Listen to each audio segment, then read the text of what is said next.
దానం నాగేందర్ గారు నేను చెప్పిన మాటలు కాదు ఇవి. మీ ముఖ్యమంత్రి అయిన రేవంత్ రెడ్డి గారు నేను ఏమని తిట్టిరో ఒకసారి నువ్వు చూసుకున్నావా?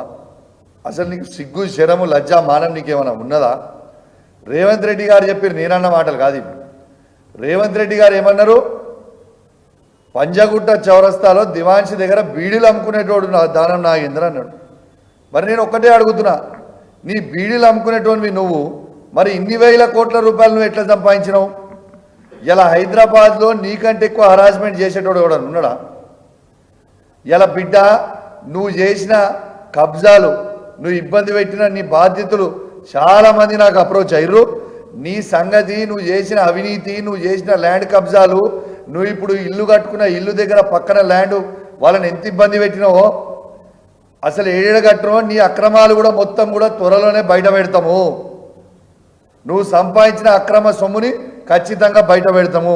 నీకు అంత రేషం ఉంటే, నీకు నిజంగా అంత రేషం ఉంటే కేసీఆర్ కేటీఆర్ గారు పెట్టిన భిక్షకి నీ ఎమ్మెల్యే పదవికి రాజీనామా చేసి మళ్ళీ పోటీ చేయరాదా? నీకు అంత దమ్ముంటే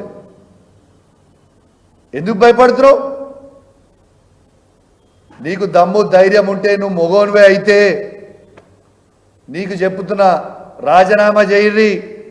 దానం నాగేందర్తో పాటు 9 మంది పార్టీస్ పెట్టిన వేళ ప్రతి ఎమ్మెల్యేలు రాజీనామా చేసి మళ్ళా పోటీ చేయండి.